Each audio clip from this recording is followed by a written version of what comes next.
जो है सुरक्षित जगह की ओर जो है वो रोड की सुविधा हो का आला इंतजाम होना चाहिए।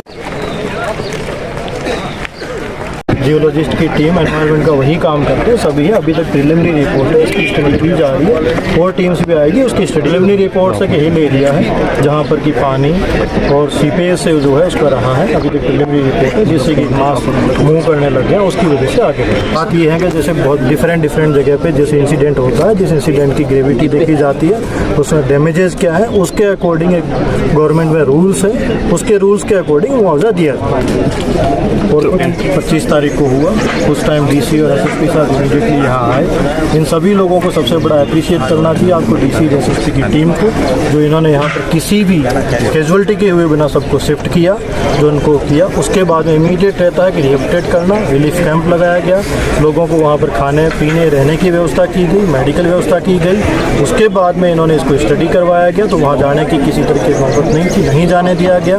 उसके पश्चात जो एक्स ग्रेशिया रिलीफ है वो डिस्ट्रीब्यूट किया जा रहा है जो एसडीआरएफ रूल में आ रहा है। बाकी इसके अंदर पूरा प्लान बनाया जा रहा है कि इन लोगों को किस तरीके से इनको रिहेबिलिटेट किया जाएगा, कहाँ रखा जाएगा, इनके एम्प्लॉयमेंट के लिए, इनकी दूसरी चीज़ों के लिए जितनी इनकी बेसिक नेसेसिटीज़ हैं उसको पूर्ति की जाएगी। जो भी गवर्नमेंट आगे करेगी, गवर्नमेंट अच्छे से अच्छा इनके लिए करेगी।